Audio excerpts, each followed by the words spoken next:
নাই, কোনোবা যদি পৰি যায়, কোনোবা যদি বাগানত গিৰি যায়, ক'ত যায়? যোৰহাট যায়, গাড়ী আন, যোৰহাট যায়। আমি এটা দেখিবলৈ পাইছোঁ যে এইখন চৰকাৰৰ আচলতে মন্ত্ৰী MLA সকলৰে বিধায়কসকলৰে আচলতে চেহেৰা সলনি হৈছে। আমাৰ চাহ শ্ৰমিকসকলৰ কিন্তু চেহেৰা ইয়াত সলনি হোৱা নাই। মৰি যোৱাৰ পাছতে যদি মানুহ আহে, ডক্টৰ আহে, তো কি লাভ হ'ব? ডমিনেট পলিচিটো যদি সলনি নকৰে কিন্তু তেতিয়া অসমৰ সমগ্ৰ চাহ শ্ৰমিক ৰাইজে কিন্তু এইখন চৰকাৰকে সলনি কৰি দিব।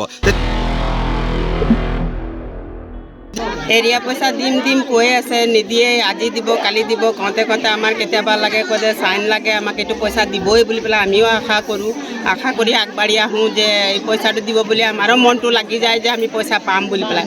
কিন্তু আজি দিব বুলিব, এক মাহতে পাছত দিব, এক মাহ 2 মাহ পাছত দিব, কৰোঁতে 3 বছৰ 4 বছৰ পাৰ হৈ গ'ল। কিন্তু আমি যোনটো পাম, আমাৰ যোনটো পাওনি আছে, এই পাওনিটো আমি নাপাওঁ।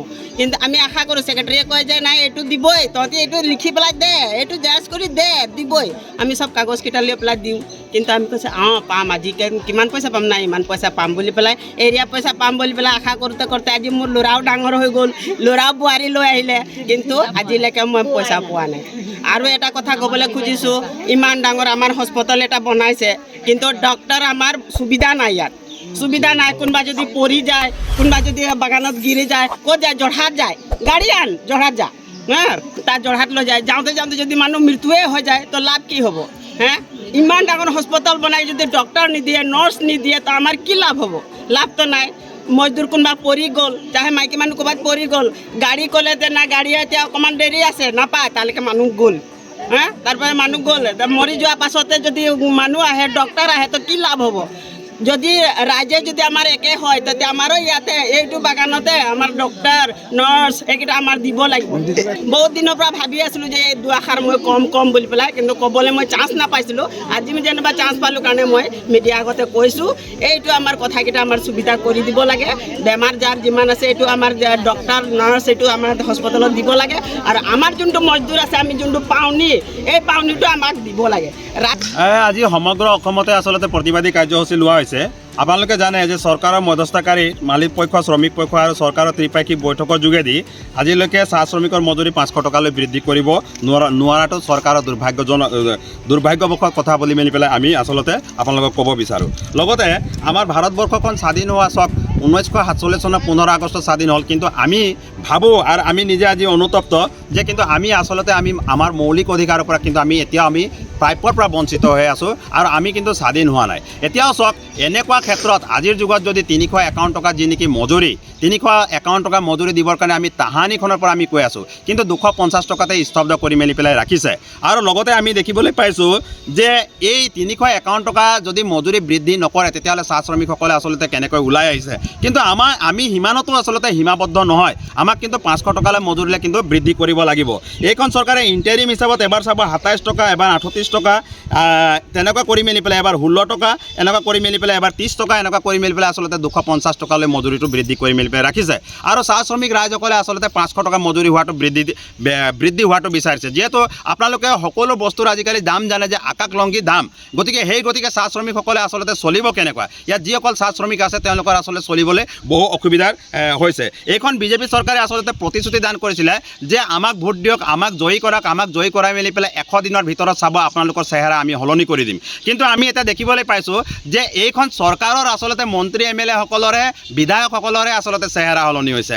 আমাৰ চাহ শ্ৰমিকসকলৰ কিন্তু চেহেৰা ইয়াত সলনি হোৱা নাই। ইয়াতকৈ দুখৰ বিষয় আচলতে হ'ব নোৱাৰে। জোকে পোকে ৰ'দে বৰষুণে ইমান কাম কৰি মেলি পেলাই কাৰোবাৰ সাপে খুটি দিয়ে, কাৰোবাৰ বিচাই কামুৰি দিয়ে, কাৰোবাৰ বাঘে ধৰি দিয়ে আৰু মানুহ মৃত্যুমুখত পৰিবলগীয়া হ'ল। এতিয়া মিছামৰা চাহ বাগিচাখনত আপুনি আহি মেলি পেলাই নিজে দেখিছে যে ইয়াৰ অৱস্থা কেনেকুৱা হৈ আছে। না ইয়াত মেডিকেল ফেচিলিটি ভাল আছে, না এম্বুলেন্সৰ ফেচিলিটি ভাল আছে। অন্যান্য দিশত আচলতে আমি দেখিবলৈ পাইছোঁ যে ইয়াত ফেচিলিটিখিনি আচলতে একেবাৰে আচলতে মই কওঁ এটা বিৰাট ডাঙৰ এটা শূন্য। আৰু যি নেকি আমাৰ বাক স্বাধীনতা আছে, মৌলিক অধিকাৰ আছে, আমি তাহানিখনৰ পৰা কৈ আছোঁ যে আমাক মাটিৰ পট্টা দিব লাগে, তাহানিখনৰ পৰা আমি কৈ আছোঁ যে আমাক জনজাতিকৰণ দিব লাগে, আমাক আমাৰ শ্ৰমিক আইনখন সংশোধন কৰিব লাগে। আৰু যিটো নেকি আমাৰ মূল ইছ্যুটো আছিলে যে 500 টকালৈ মূল্য বৃদ্ধি কৰিব লাগে, এতিয়ালৈকে কিন্তু মূল্যটো বৃদ্ধি কৰিব পৰা নাই। ইয়াতকৈ দুৰ্ভাগ্যজনক কথা হ'ব নোৱাৰে। আমি দেখিবলৈ পাওঁ যিজন নেকি আমাৰ শ্ৰম মন্ত্ৰী আছে, আমি যিজনক আমি নিৰ্বাচনত আচলতে নিৰ্বাচিত কৰি মেলি পেলাই তেখেতক জয়ী কৰাই মেলি পেলাই আচলতে আমি গুৱাহাটীলৈ পঠিয়ালোঁ। তেখেতে কিন্তু কুম্ভকৰ্ণ নিন্দ্ৰাত থাকে। তেখেতে কিন্তু দিনতে আচলতে চকু মেলি হৈ থকা মন্ত্ৰী হয়। সকলোৱে কৈ থাকে কিন্তু তেখেতে বহি থাকে। আৰু আমাৰ যিসকল বিধায়ক আছে তেওঁলোকক কিন্তু নিমাত ইয়াতকৈ আৰু দুখৰ বিষয় কিন্তু হ'ব নোৱাৰে। গতিকে এইখন চৰকাৰে যে আমাৰ আদিবাসী চাহ জনগোষ্ঠীক যে ডাষ্টবিনৰ দৰে ব্যৱহাৰ কৰিছে, ডমিনেট কৰি মেলি পেলাই ৰাখিছে, এই ডমিনেট পলিচিটো কিন্তু সলনি কৰিব লাগিব। আৰু ডমিনেট পলিচিটো যদি সলনি নকৰে কিন্তু তেতিয়া অসমৰ সমগ্ৰ চাহ শ্ৰমিক ৰাইজে কিন্তু এইখন চৰকাৰকে সলনি কৰি দিব। তেতিয়া কিন্তু এই পৰিস্থিতিটো বৰ বেলেগ ৰূপ ল'ব। তেতিয়া কিন্তু আমাক কোনো ৰখাব নোৱাৰিব।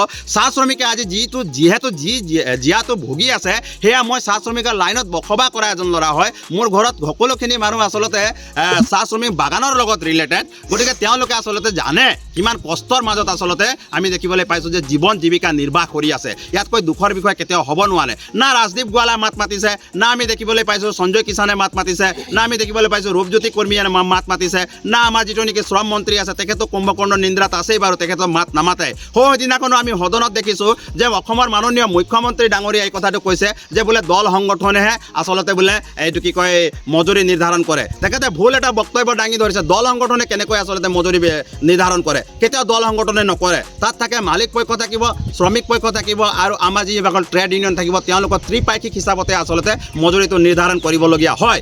2016 আৰু 17 চনতে আচলতে এই ৱেজ এডভাইজাৰী বৰ্ডটো গঠন কৰি দিয়া হ'ল। কিন্তু দেখিবলৈ পালোঁ যে ৱেজ এডভাইজাৰী বৰ্ড গঠন কৰি দিয়াৰ পাছতো কিন্তু আমি দেখিবলৈ পালোঁ যে এই মাজে মাজে কেইটকামান বঢ়াই দিয়ে। তাৰ পাছত আমি দেখিবলৈ পালোঁ এতিয়াও কিন্তু চূড়ান্ত ৰূপ দিব পৰা নাই। আজি 9 বছৰ হৈ গ'ল চাহ শ্ৰমিকক মাত্ৰ ঠগি আছে, ঠগ প্ৰবঞ্চনা কৰি আছে। নিষ্পেক্ষিত মানুহৰ ওপৰত, শোষিত মানুহৰ ওপৰতো কিন্তু শোষণ কৰাটো তেওঁলোকে মই ভাবোঁ যে অভিশাপৰো আচলতে তেওঁলোকে যোগ্য নহয়। গতিকে তেওঁলোকে শাসনৰ গাদীত আচলতে বহাৰ যোগ্যতা নাই। তেওঁলোকে পদত্যাগ কৰক আৰু পদত্যাগ কৰি মেলি পেলাই এইখন আসন এৰি দিয়ক। আমাৰ নৱপ্ৰজন্ম বহু আছে, নৱপ্ৰজন্মক আচলতে সেই আসন দিয়ক। বিধানসভাত আচলতে কেনেকৈ মাত মাতিব লাগে তেওঁলোকৰ পৰা আচলতে শিক্ষাটো গ্ৰহণ কৰক। তাকে আমি আমাৰ তৰফৰ পৰা আমি দাবী উত্থাপন কৰিলোঁ।